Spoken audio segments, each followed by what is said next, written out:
Selamat pagi.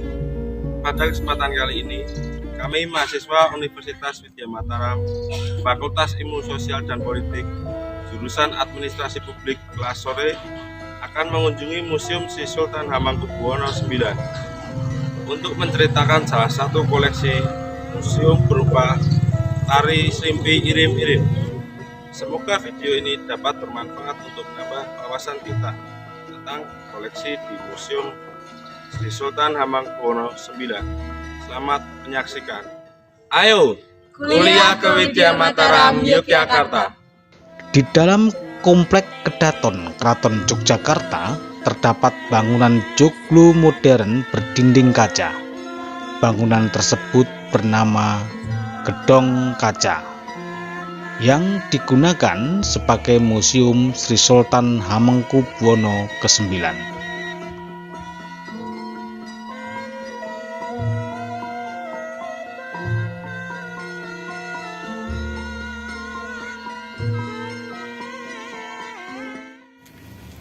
Selamat pagi, saat ini saya berada di depan Museum Koleksi Sri Sultan Hamengkubuwono ke-9. Akan menjelaskan salah satu tarian yang diciptakan oleh Sri Sultan Hamengkubuwono ke-9 yang berjudul Srimpi Irim-Irim.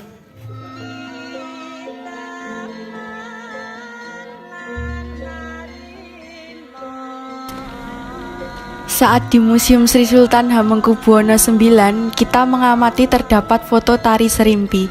Di sana terdapat berbagai macam tari Srimpi dan kita akan membahas salah satu dari tarian itu, yakni tentang tari Srimpi Irim-Irim. Awal tarian ini berawal dari masa Kerajaan Mataram ketika Sri Sultan memerintah pada tahun 1613 sampai 1646. Srimpi menjadi tarian sakral untuk peringatan naik tahta sultan dan acara kerajaan.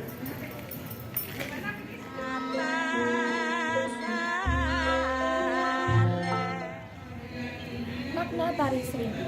Srimpi memakai inti cerita yang dibacakan langsung disebut pemasan kanda. Kanda adalah ungkapan verbal yang berisikan latar belakang pementasan, tujuan diadakan pagelaran, dan ringkasan cerita dari tari Srimpi. Pola lantai tari Srimpi terdiri dari 3 bagian, yaitu maju gawang, tarian pokok, dan mundur gawang. Gaya busana penari Srimpi mengalami perubahan dan inovasi.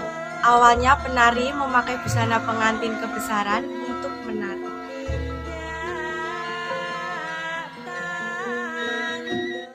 Busana tari Srimpi lalu berkembang memakai kain seredan dan baju tanpa lengan.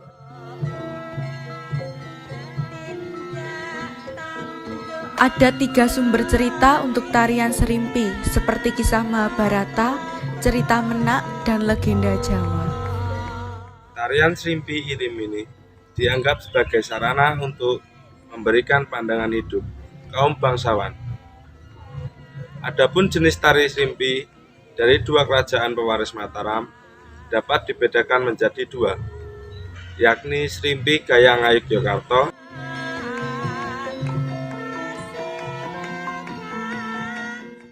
dan Srimpi Gaya Surakarta.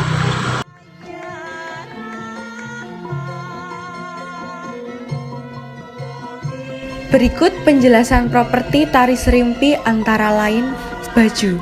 Properti pertama yang wajib ada adalah baju. Penari yang menarikan tarian ini akan memakai baju dengan sebutan dodotan. Baju ini memiliki warna hitam polos dan akan menutupi tubuh bagian atas penari sebatas dada. Selain baju yang disebut dodotan, ada juga properti bernama meka. Meka ini merupakan baju tambahan yang dipakai penari untuk menutupi dodotan.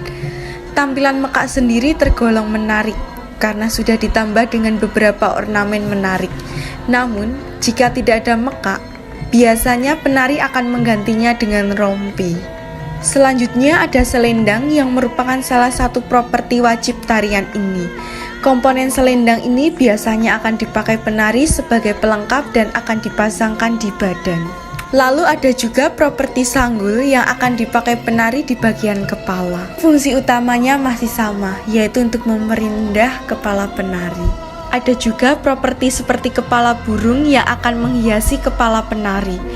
Bentuk hiasan ini akan menyerupai kepala burung kasuari. Sebagai tambahan, ada juga properti centung yang dipakai di bagian tengah kepala. Jadi, properti ini akan diletakkan di bagian atas sanggul penari. Fungsi dari cendung ini adalah untuk memperindah tampilan kepala penari. Kokarde adalah jenis aksesoris lain yang juga dipasangkan di kepala penari.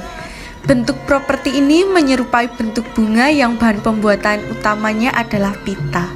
Jika kokarde dipakai dengan menghadap ke belakang, maka ada properti serupa bernama cunduk mentul yang akan dihadapkan ke depan.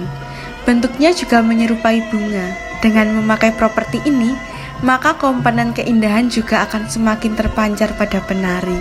Lalu ada juga perhiasan penari yang dipakai sebagai komponen aksesoris. Secara keseluruhan, penari akan memakai kalung, gelang, dan anting-anting di badannya. Semua properti ini umumnya memakai bahan logam dan memiliki warna dominan emas. Desainnya sendiri sangat menarik dengan beberapa ornamen dan ukiran.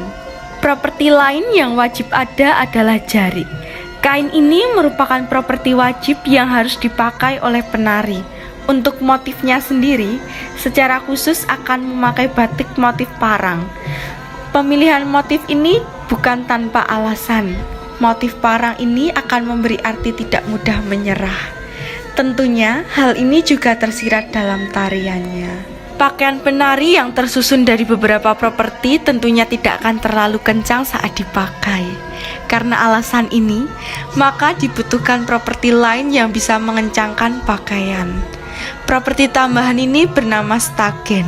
Komponen ini akan dipasang di pinggang penari dengan beberapa corak mengelilinginya. Selanjutnya ada properti sampur yang dipakai oleh penari. Sampur ini adalah kain memiliki warna mencolok dengan tambahan payet unik di dalamnya.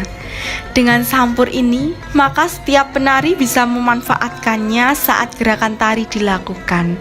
Selain stagen yang dipakai di pinggang, slepe juga akan dipakai oleh penari di tempat yang sama. Jika stagen dipakai untuk mengencangkan pakaian, slepe ini dipakai untuk memperindah bagian tersebut. Warna slepe ini bermacam-macam, sedangkan totokan adalah benda pengait slepe saat proses pemasangan di pinggang dilakukan. Keris juga masuk dalam jajaran properti penting lainnya. Properti ini akan dipakai di bagian depan dan diselipkan di stagen. Peletakan stagen ini juga tidak bisa sembarangan.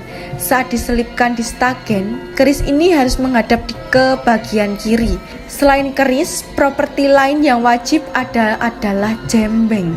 Properti ini memiliki bentuk seperti perisai yang unik dan menarik. Bagi penari, jembeng ini tergolong penting dan wajib ada dan harus dipakai. Jembeng ini juga bisa disimbolkan sebagai pendamping dari keris. Seperti halnya keris dan jembeng, tombak juga masuk dalam properti tambahan lainnya. Meski masuk dalam jajaran properti tarian serimpi, namun sebenarnya properti ini bisa dipakai dan bisa tidak. Jadi penggunaannya opsional, tergantung cerita dan kisah yang akan ditampilkan dalam tarian ini secara menyeluruh. Properti terakhir yang ada dan dipakai oleh penari adalah bunga melati. Bunga yang disematkan di sanggul ini akan menjuntai hingga pundak. Dengan adanya komponen ini, maka tampilan penari bisa semakin indah. Demikian video singkat dari kami sebagai tugas dari mata kuliah Widya Mataraman. Aku bangga menjadi anak didik Hamengkubuwono 9.